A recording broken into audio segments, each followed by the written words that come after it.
YouTube any secondo. Yeah.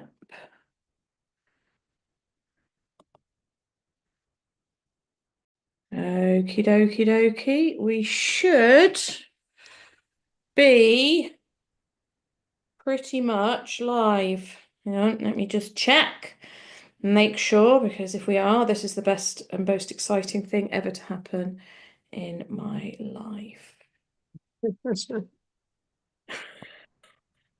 Yeah, I think we're there. I think we're there. Give us a shout if you can see us. Hi. Hello, hello, hello, hello. I didn't get an alert. Let me see. Did I get an alert? Yes. Woo! Yes, I see us. We're there. I see us. And we have people watching and all sorts. Who's there? I can see someone. Hello, Barrett. How are you? Hey, Barrett. Cool. I'm glad this is working. So how are you doing it now? Are you now screen sharing? Yes, I'm screen sharing. Hi, Patricia, who's on YouTube. I've got it on YouTube as well, which is super Excellent. Well done. Hi, Katrina. Hi, Alison. Great to see you guys. Hey, LG. So what I'm going to do, because we know with this way of doing it, Barbara might be a little bit quieter. So if that's something that you're I better shout into my microphone. if that is the case and you struggle to hear, you can bob over to YouTube. I was going to put a comment on, but now I can't see how to do that. So just give me a second and I'll work that out. So how is everybody? What's the news? Has anyone had any really good wins they want to share with us? Share some. I just need to organize something here. Okay. I don't know where she's gone. She's doing something with the puppy. YouTubers, again, put stuff in the chat so that we know you are there as well. Oh, I know what I can do. Haha. I'm feeling clever. So we're going to be having a look at some mindset stuff today. This is something we said we'd do right before Christmas. So yeah, we finally got around to it, which is great news. Here we go. I am on it. I say that. It's really weird, actually, when I go onto my Facebook in my personal thingammy-doodah, it doesn't show me everything, which is really annoying in the group. Yeah, we've lost a Barbara, but that happens. Okay, so I've put the YouTube link just in case you struggle hearing everything with this link. Tess is continuing to make progress. LJ, hello. Sarah, hi. Sarah and I went out for a lovely afternoon tea at the weekend, which was fabulous. Who else have we got that I can see? This is very exciting. I can't believe I've got it working. Katrina, hello. Wonderful. Good stuff. Hi, Carmela. Oh, we loved your share the other day. It was absolutely fantastic. Hey, Debbie. So hopefully. Hi, Debbie. Sarah. Hi, Sue. Kirsten. How's it going with the bridge, Kirsten? You're sounding really quiet now. Me? Yeah. Okay. That's better. That's better. You just need to be closer, that's all. Super duper. I have total chaos. The neighbor dog was just on our veranda. Now the boys are completely wired. That's really annoying. Hey, Kirsten. Super. Right. Brilliant. Shall we get on with it? Oh, hang on. Katrina's just said we had the family staying, and once you'd worked out who everyone was, lots of sniffing, all was good. Also, the gardener bought cheese and now best friend. Do you know, that would work for me as well. I'd be the gardener's best friend.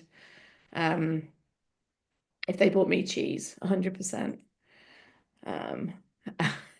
Sarah says yes, and Julia met my new foster dog. I did. I met Alfie. Is it Alfie? Sarah's got a foster poodle, and he's lovely, and I wanted to take him home, but I'm not telling anybody that, but I did. Okay. Good. Right. Super duper. So we got interesting stuff for today, hey, Julia? We do. So we're looking at mindset and mindset shifts. Mm. So it's going to be, I mean, we've talked a lot before about how we feel impacts our dogs. Of course we have. But this is very much about the how we do that, how we can reframe how we're thinking, which Mm. I think is really important. Okay. So, I've got a little task for everybody that's watching. Think about something in your life you find challenging. So maybe learning a new skill. It could be dealing in a tough situation, or uh, just something as super simple as getting through a really frustrating day. Now, imagine if someone told you you were failing every time you struggled. How would that feel? So, yeah. So you So, don't necessarily have to share your challenge, no, but you could, but you don't have to. That's not what we're asking. What we're asking is just think it, have it in your head. And then if there is another person involved, somebody is watching you, and then each time you're trying, they tell you that was crap. exactly that. And then think about how that makes you feel, how that makes you feel. I know how it would make me feel. Trying to think of those challenging things for myself.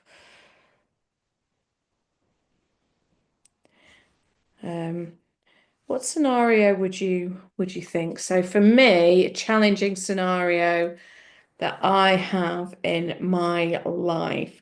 It's probably, I'm trying to be really good with my exercise. So I challenge myself a lot doing exercise most days.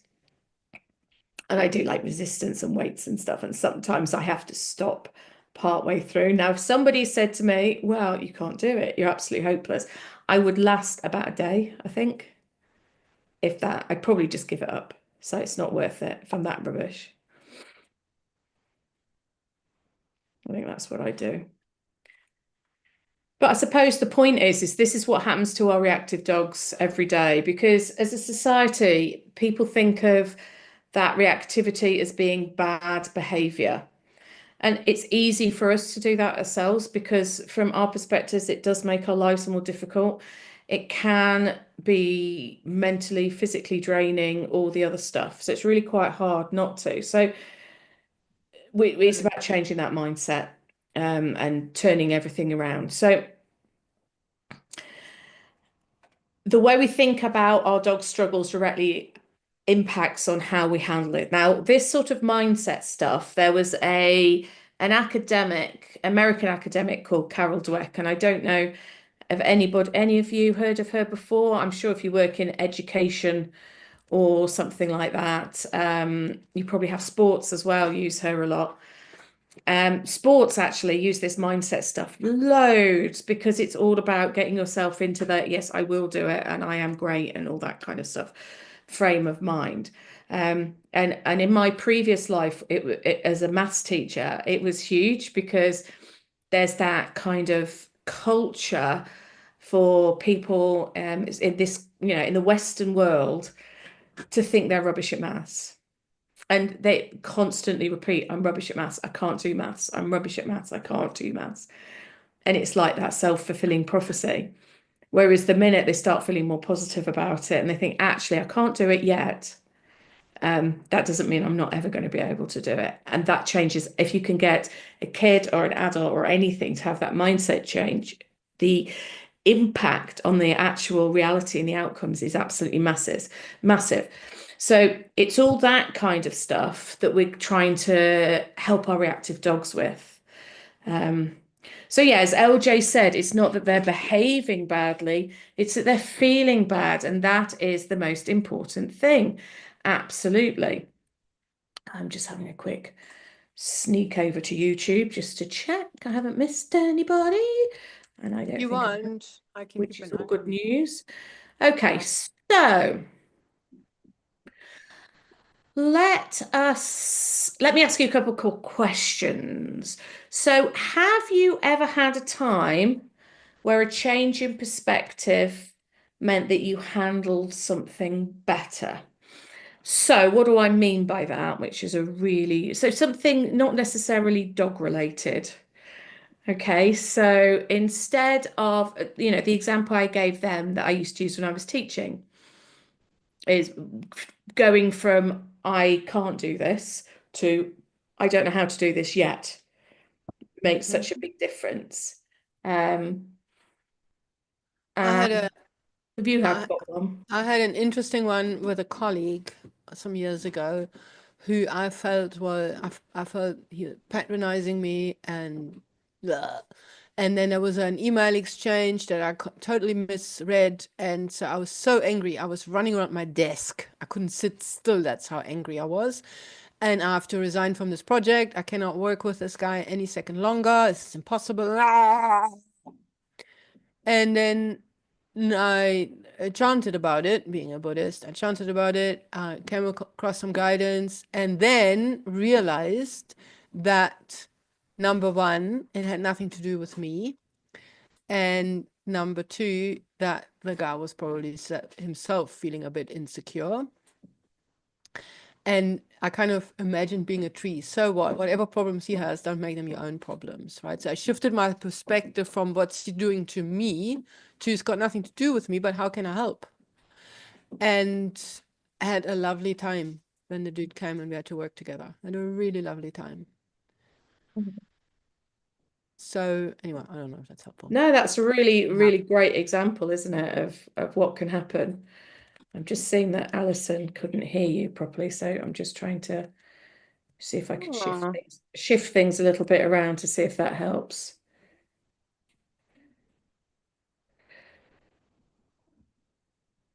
Yeah, okay, so right, okay, so the your sound is coming through my microphone, so I might change my microphone setup a little bit as well, so to make it easier to hear. Thank you for the feedback. So can you say something now, Barbara? Yeah, I can say lots of things. What would you Is like to that hear? better? Is that better? I've turned her up as well. All right. I've turned her up so that she's louder now. So I hope that's helped. Thank you for letting us know. That's really useful. If you do struggle though, still, bob over to good. Thank you, Debbie. Thank you, Alison. You can bob over to YouTube because it will be better because it's going straight from our Zoom rather than having to do this marginally unsatisfactory. But I've learned a thing, so I appreciate that. Thank you. So. We were talking about what were we talking about? Who am I? Does anybody know? What am I doing here? How did I get here? Why am I Ah, here? they're all aliens. We were talking about change in perspective, weren't we? Brilliant. A change in perspective. Yes, yes. So Sue said she left work and retired from a toxic culture. That's horrible, isn't it? Absolutely horrible. So we're talking about when you changed your perspective, how that has helped a situation when you started seeing things differently. Um, and I think I was just thinking about I'm not going to share all the details, but when I had a bit of a falling out with my sister because she was being really, really rude.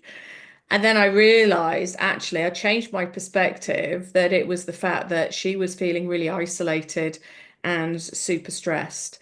And that was what causing her behavior change. And it just made it a lot easier for me to deal with. So do feel free to share if you've had any of those experiences.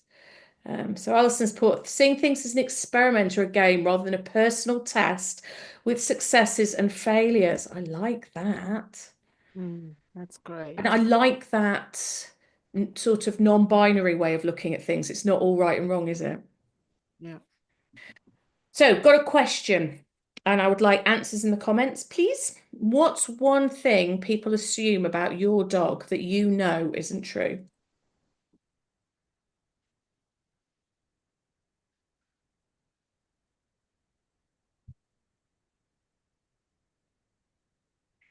One thing about your dog that people assume that you know isn't true.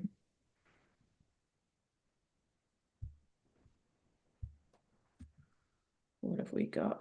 Carmela says they're aggressive. Oh, hi, Louise. Yeah, I think a lot of us have got dogs that people would think were aggressive and horrible or whatever else. Alison says some people believe she's dominant, confident, and or aggressive. Teresa, she's aggressive. Absolutely. Yeah. That she's aggressive, although most people say she's frightened. Okay. Interesting. I went to see a new client today who's got a lab crossed with a German shorthair pointer. And his behavior would have been probably construed by most people as being pretty frightening. Mm. But he was actually lovely. Um, he was just like, it was novel. They weren't used to having people that other than them going into the house. So, having a novelty, he just took a little while to sort himself out, and then he was absolutely beautiful. Yeah, Sue's got aggressive and dominant. LJ says he was easy to train because of his breed. That's another good one, actually, isn't it? Yeah, not an aggressive bone in Hobbs's body. It's like my Dash. Soppiest dog you would never meet, but it does look scary. Okay, cool. So, 3 mindset shifts we promised you, and that's what we're going to give. Do you want to go through the first one? Yeah, we can. Mhm. So the first one is obviously what we already talked about, right? It's my dog is not the problem. It's my dog has a problem. So instead of us thinking, oh, why is this happening? Why is my dog like this? Why can't I have an easier dog or whatever, right? Is to think, okay, what does my dog need to feel safe right now? Because it takes away blame and all that sort of, why is this happening, right? And it replaces it with understanding and opening a path for you to do something, right? So the moment we see behavior just as communication, we've talked about this many times, and I know you guys are all already doing that, but it's always good to, to just reflect on it a little bit more. So the moment we see behavior as communication and not defiance or stubbornness or bad behavior or whatever, and if we focus then on, okay, my dog's not happy, what can I do to make them feel safe? Then that also makes us stop focusing on, I need to stop this, the dog has to stop all this, right? So I find that it helps to be proactive. Because Yeah. we also go from a spot of being helpless. What's this happening to me? Why is my, to, okay, what does my dog need? What can I do to help them? And if anyone is wondering, okay, fair enough, this is the mindset, but what can we do? What's the solution towards that? Can you guys hear Stevie? I know you can hardly hear me. Her own reflection in the window. It's like barking at it. Oh, Stevie. So yeah, as Barbara was saying, what do we do about it? We've got some practical Yeah. solutions. Yeah. So it's like, look at what the dog is saying, look at their body language, and get really tuned in to all those very small stress signs. What does your dog, what's the first thing that tells you that your dog is a little stressed? So obviously that's lip licks, head turns, stiffer body language. With my Falky, I look a lot at what his tail is doing. The moment that, border collies have a pretty low tail, the moment that goes up, I know his arousal is getting a little high. So those are all very early warning signals to step in before things escalate. Yeah. And if that's something you want to become like really good at, go back and review the body language challenge that we did. because it can be really useful to get a better understanding of what your dog exactly is trying to say. So, is it they're trying to say my arousal level's going up, or is it they're trying to say I want more space? And if you can actually read those and then respond to them, um, it's going to help them a billion times more. So, So here's a question. oh, go on. What's your number one thing, or what things can you think of quickly and put them in the chat that you can do to make your dog feel safe? Just bob it in the chat. We might not be able to comment on them all, but I know it will be super, super helpful for people to see what others are doing and create more ideas. Right? So share in the chat what your favorite things are, or what you are doing, Mhm. and there might be different things. Now she's got a squeaky toy. Mario, just gone back in the comments. This is it's one of my massive bugbears. People saying that your dog's spoilt and you need to be firmer with them, and it's like it's so couldn't be further from the truth. It just yeah drives me absolutely batty. Anyway, back to where we were. Stiffness from Matt. Giving them Mm. space. Yeah. Hi, Matt. Yeah, stiffness is definitely an early sign. Yeah, really, there's a huge one, I think. Eyes wide open, tail tucked, they're good. And they kind of fit for Freya. It makes an awful lot of sense for her.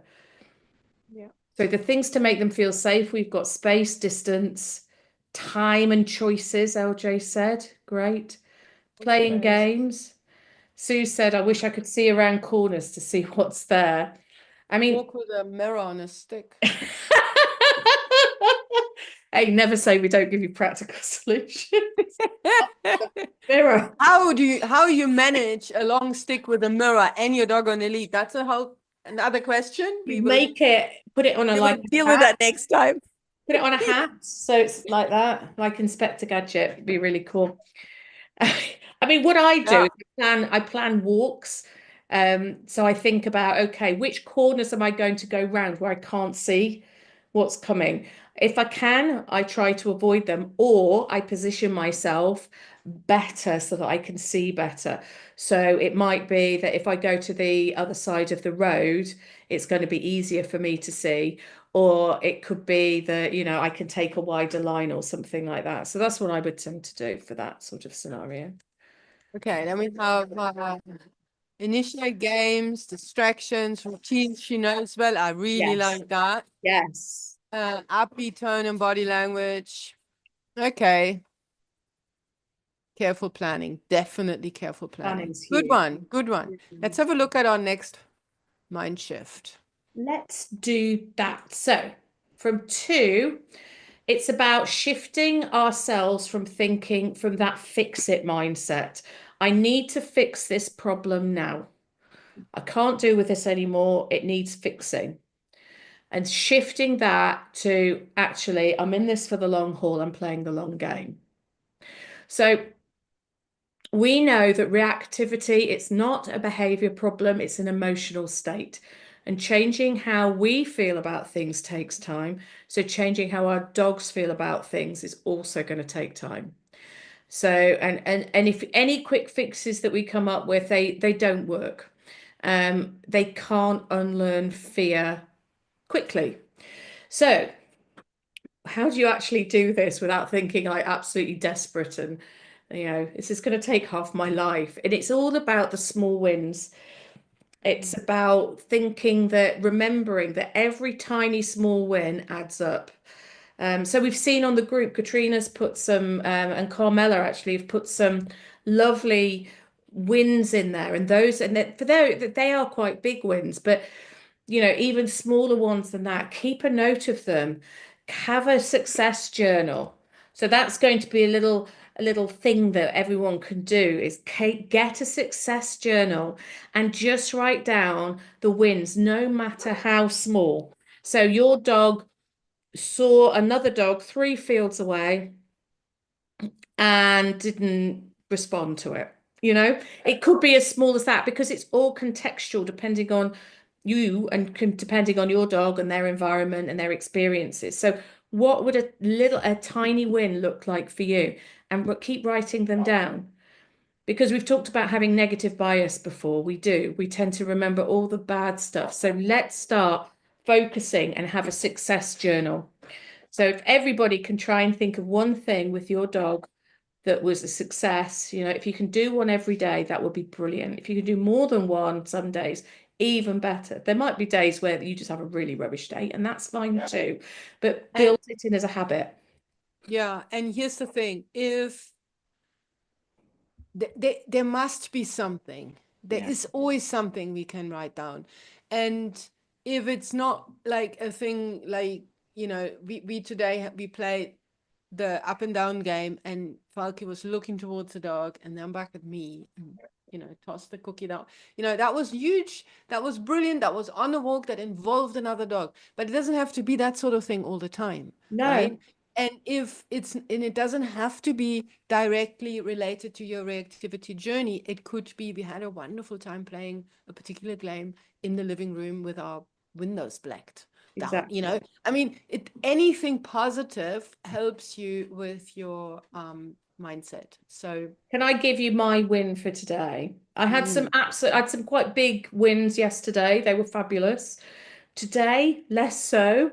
But so the sort of thing that I would put today, you see, what happened is the bloody kitten that has been winding up Hattie something rotten and keeps going to the fence and sticking her paws under it.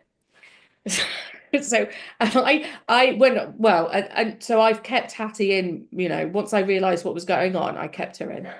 Um, and then my win is she settled down. Hattie managed to settle down and go to sleep after that. Yeah, I'll take yeah. that. So, can you share some small wins with us? Who has had a small win? Well, you all had a small win today, yesterday, the day before, but share some small wins with us, no matter how tiny, in the comments, please. And we can all have a super celebrate. Yeah. Alison's maintained the gratitude page from our planner that I produce and adds to it every Hey. day. Yay!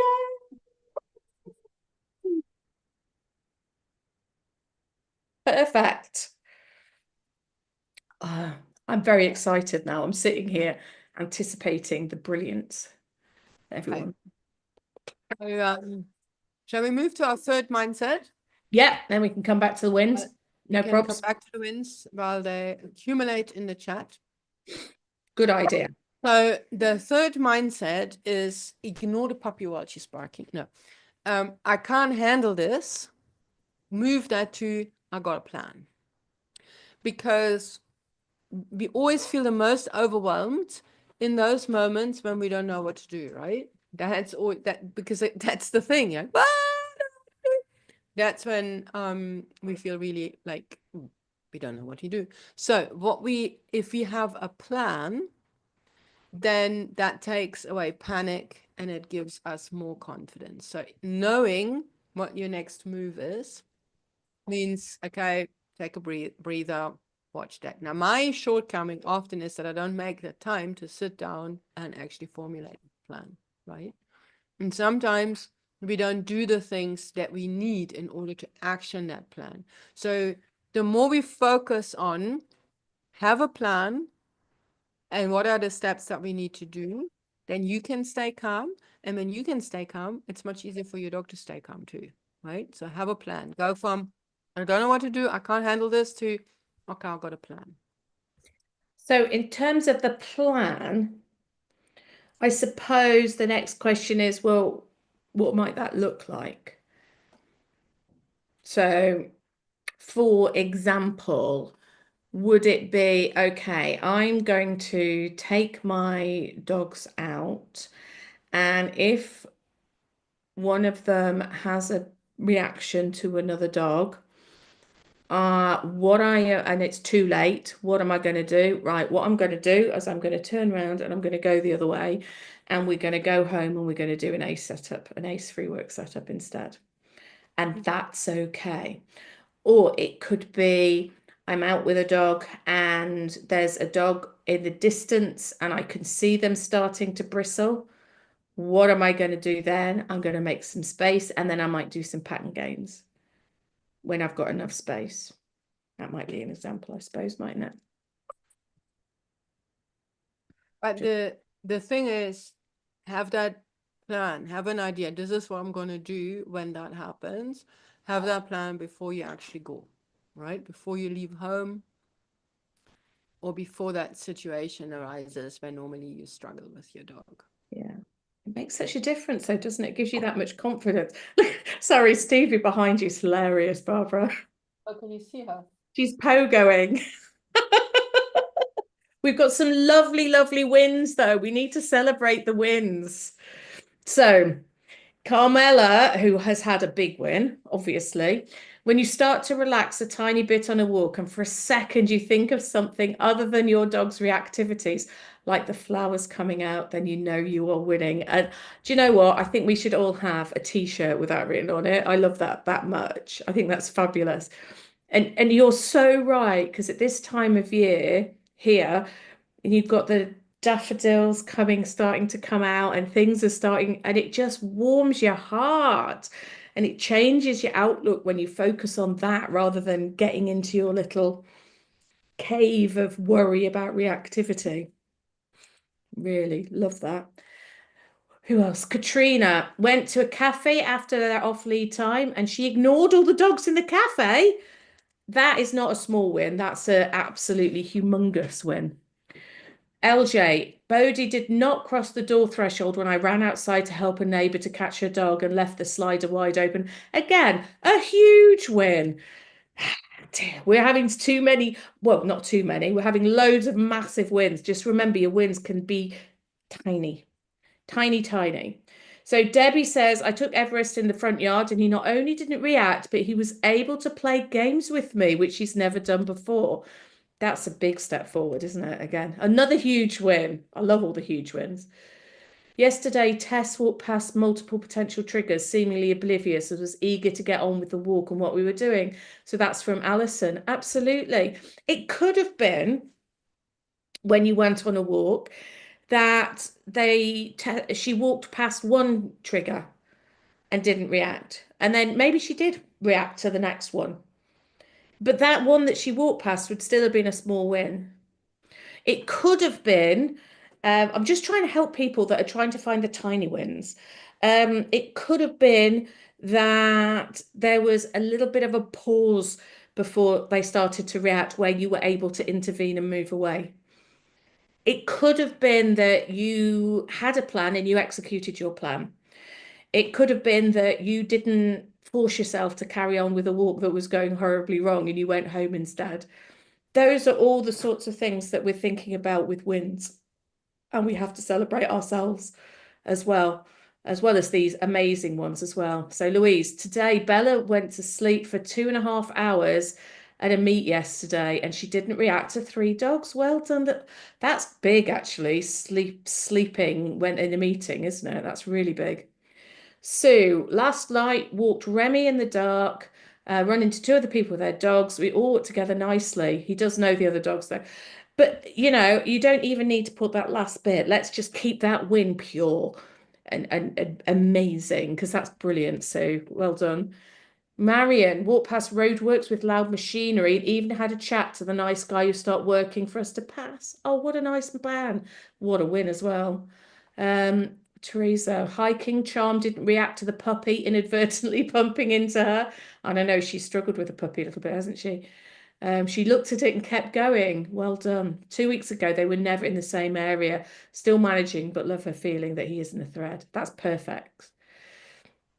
LJ, yesterday my plan was to let Bodhi choose if he wanted to come inside the post office with me or wait in the car. He chose a quick sniff around the parking lot, then decided to return to the car. So he made the choice that was right for him. And you gave him that choice. What a win.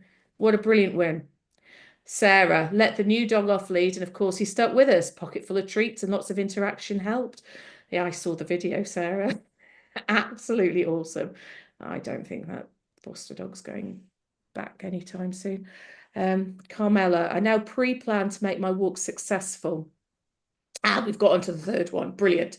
So if the day before he found life challenging, so say going to the vets, then my walk will likely be very different to what it would be if he had a relaxing day before. I never asked too much of him. Oh, thanks to us. Oh, it's a pleasure. But it's true though, isn't it? It's like, when we had this kitten related incident and Hat's got so wound up by it. I know she needed a little bit of a reset. And that's what we need to do. And actually putting that into practice was something that I needed to do. LJ, a win could be being kind to yourself when things go wrong. You are so right. It's about rather than beating yourself up, just go, okay, that happened. What we're going to do now is we're going to have a reset. And we're going to do some lovely fun things. We're going to do lots of lovely enrichment and games and wonderful stuff when we do our reset. We're going to use it as an opportunity. It's going to be great. And you've made that amazing choice to do the right thing for your dog. Go you. Most, 99% of dog owners out there wouldn't make that choice. So that's a huge win, isn't it? Pat, in class, parallel walking with another reactive dog across the street. They made eye contact and Reba had a brief reaction, but much milder than usual, just a woof. Then she turned back to me and recovered right away. Yeah, that's a really good win. Those recovery times shortening. This is so good, Barbara. Massive, massive wins. Really, How really good good. does everyone feel though? Now we've talked about those wins. It's like, yeah. Okay, so obviously, reactivity isn't just about training the dog, right? It's really about how we handle it, right? So your mindset affects all the progress, your progress, the dog's progress, everything. It's really, really, really important. And the thing is, everybody struggles with that the most, isn't it, Julia? Oh my gosh, absolutely. Absolutely. We get so wound up in the whole you get into that vicious spiral, don't you?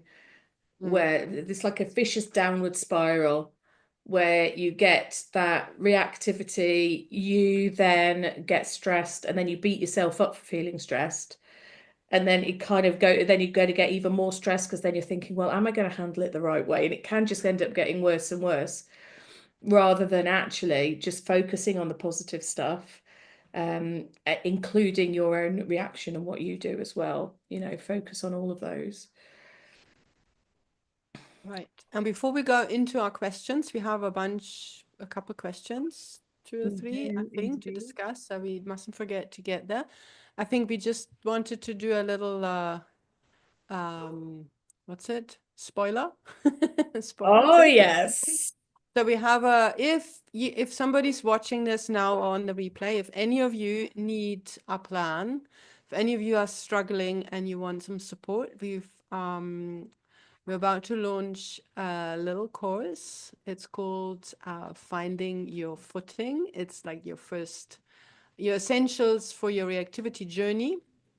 So here's a little, what is it? Early bird opportunity. So get in touch with us if you would like a chance to join that. And before we go to our questions, my final question to you guys is, which of the three mind shifts that we talked about do you feel will help you the most? Which of the three mind shifts will help you the most? And knowing that, what's one thing that you're going to try out differently this week? So while you guys think on that and put it in the chat, we are going to go and have a look at the questions you submitted. We I'm just always, putting the three mindset shifts in the chat for everybody. okay, So if they can't remember what they were. okay. And we've got a couple questions. We've got two from Matt. Matt, you asked questions last time and then we kind of fell off. because the link broke down. So we're going to talk about that. And then we also have a question from Tiffany. I don't know if Tiffany is here today, but I saw Matt earlier. I just had a funny when I was putting the mindset shifts in, um, it auto corrected to link to a page. So when I put in playing the long game, it changed game to Hunger Games. Ah, That's not what we no, no, want. no, we're not, no, no, no. We're fine. How funny. Okay, so Oh, that's first too. question from Matt from last time was about the dog's nose. Matt's dog's nose works overtime to try and suss other dogs out. But I think we were talking about that a little bit. Like you see dogs in there like checking it out from a distance already. Yeah. But he says in a very busy environments with lots of people and other stimuli, she barely notices other dogs. Does that make sense too? Mm-hmm. Total sense. Total sense. Do you wanna respond, Julia? It's when there's sort of when there's lots of other things going on, um, and there's other stimuli, our dogs are they kind of go into that seeking mode, don't they? So they're like investigating everything that's going on. And when that's happening, it's like they haven't got enough brain space to kind of to worry about the other dogs. It's like these other novel things that I don't really know anything about are more important. So this is my priority right now. And it's part and it's partly as well that, you know, why if our dogs are doing lots of sniffing, for example, so say they find a particularly attractive sniffy spot, they might find it an awful lot easier to not take it. They probably, you know, they may not take any notice of other dogs while they're sniffing. And it's just because of, you know, they can't have that overload. It's like that's what their brain's doing at that time. And because that's the priority and that's the most important thing. So yeah, um, it's absolutely makes sense. And that's one of the reasons why Barbara is a great advocate for, um, you know, when you want to get your dogs to see other dogs as the background, rather than just shoving treats down their throat, actually getting them thinking. And so you're getting them to use their brains for doing something with you rather than worrying about the other dog's stuff. And it's kind of the same thing. It's just whether you're creating the distracty thing or whether you know, somebody else is doing it. Mm. I also think that with quite a lot of dogs, the fact when there is fewer dogs, that dog stands out. Mm, good When point. there are lots of things happening, it's just busy environment. There's lots of things happening. So and it may be that what you said about the brain power and so, like is just what is underlying that particular pattern. But I think it's also simply not so noticeable. Mm. It's about that novelty, isn't it? It's like Exactly. stick Anything out like a that's sore novel thumb or or not. different really Yeah. stands out. And we know for herding breeds, that's something that is really selected for. They're really because they're control freaks, you know. That is like a loose sheep needs to go back back to all the other sheep. So whatever stands out needs to be addressed. And um I assume, you know, in a way that is for all dogs because ultimately they're all, you know, that prey sequence is there for all the dogs. It's just that different aspects are highlighted in different dogs. Yeah, Cool. exactly. And then there was another question Let me just find it. hmm, about barking and lunging. Ah, right. So from Matt, yeah, if the dog is barking and lunging and I try to get us away as quick as possible, will that conditioner to believe that those actions equals potential threat goes away? And the answer to that is yes and no. Yeah, What because she will learn is that you're listening and that she can be safe with you, and that that you're creating distance to make her feel more comfortable because you've listened to the fact that she's feeling uncomfortable.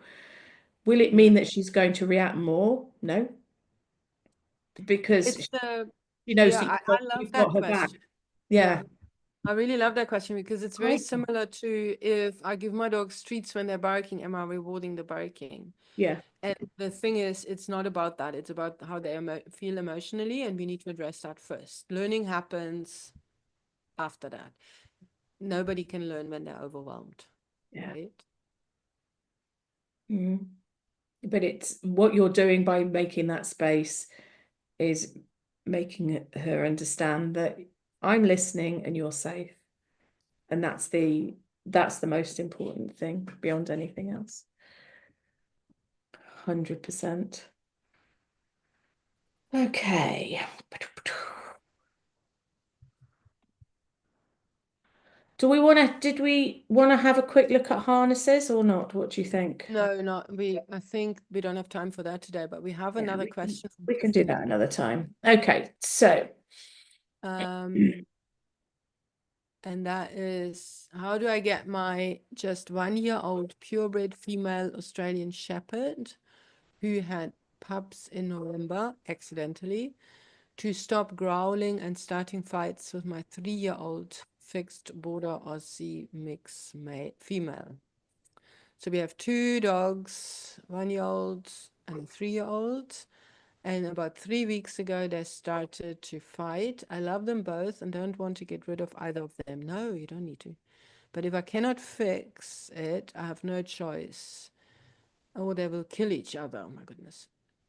Nor do I want to keep one kenneled while the others play, then switch them out so the other can play. that's a humongous question. And this is Yeah, a, these sorts of issues can have a lot of complexities to them. yeah. So, Yeah. number one, and we can't address everything here. I wouldn't be doing you a service if we tried to fix this. However, number one question is, if you say they will kill each other, how badly injured has anybody gotten, right? Puncture wounds, if you had to go to the vet, did anybody needed stitches? I mean, this is important because the more severe the bites, the more escalated the problem already is. Mm. Then the second thing is you definitely need to use management to keep the dog safe. So management can be anything from kenneling, expense, baby gates to muzzles, but we can't just muzzle a dog and leave it at that, Oh right? no, And that, we that can't just wouldn't lock work. away a dog and leave it at that. But that definitely has to be the first step. You have to make sure that nobody gets bitten again. And if the thing is so severe that blood's flowed, Yeah, so that you had to go to the vet, that somebody had to get stitched up, etc., it would be really, really good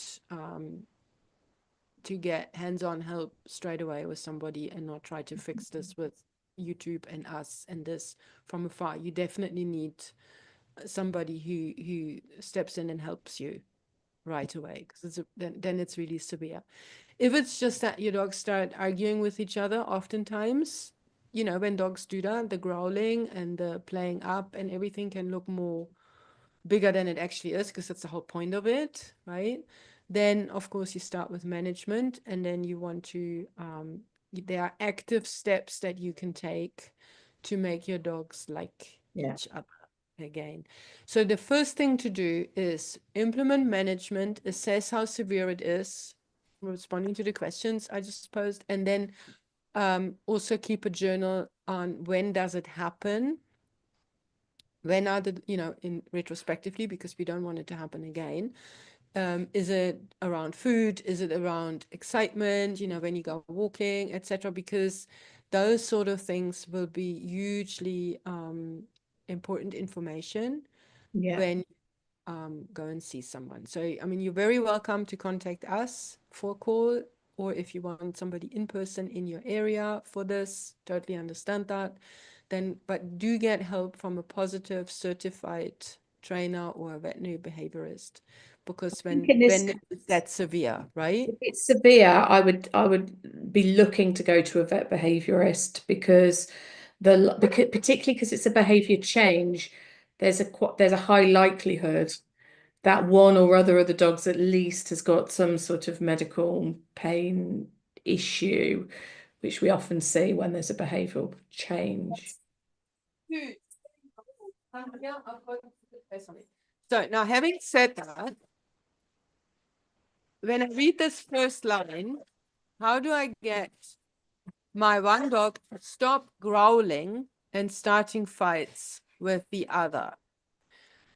It's never about that. It's never about who starts the fight, Yeah. because most of the time we don't actually see Mm. where the communication starts. We just see the dog that growls or starts lunging, but we never saw what happened, or most people don't see what happened before that, Mm. right? Much more subtle. And that is where the management comes in. One dog is uncomfortable to, close together with the other one. So we have to start, like with any other reactivity, we have to start by making everybody feel safe, right? Not how do I stop the dog from doing that, but how can I make all my dogs feel safe?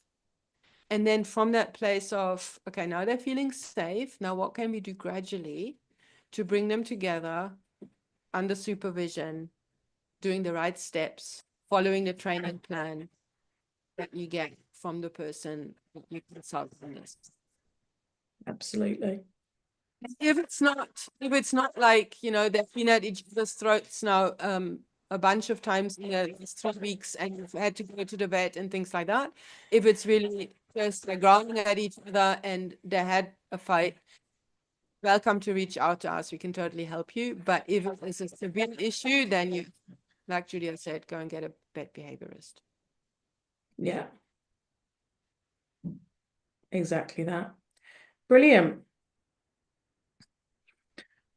Awesome. And we are totally on point with our time too. No, that never happens. That's probably because we started on time, That also never happens. which also never happens. Exactly. Well, it was lovely to see you all. We've got another one in the diary for next week. What's And your... Sorry, Barbara. just because I just want to say, if Tiffany, if you're listening to this, what I should have led with, what we should have said first of all is that we really feel for you, because we know how terrible this is. Really hard. And I mean, anybody who's followed along with us and my journey here with Falky and Nawa and the fights and so on, it's absolutely heartbreaking. You love both your dogs and you want to help them to get on.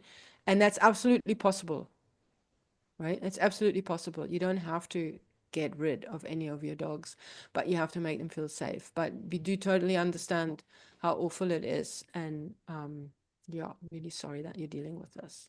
But Oh, please know that it can totally be resolved. It can totally be resolved. And there's probably quite a bit that happened in the last year that got you into that situation, what with, the young dog and, the breeding and whatever else there might be that happened. So you'll get this fixed, but you definitely would, it would be good to get help with it. Yeah. All right. I brilliant. just wanted to get that off my chest. I felt that otherwise it was a bit. No, absolutely. I think you're absolutely right too. So yeah, watch your inboxes from Friday, I think, with the new course plus some little bonuses in there as well. Um, yeah. So funny. I know speaking together. Bonuses. I'm excited. I'm really excited I'm about really this. excited. It's yeah, it's one of the best things that we've done. So yeah, I'm really happy with it. Really excited by it. Right. So we will see you next time. You guys, I've not watched yeah, have a great, great, great week, you guys. See you guys. Bye.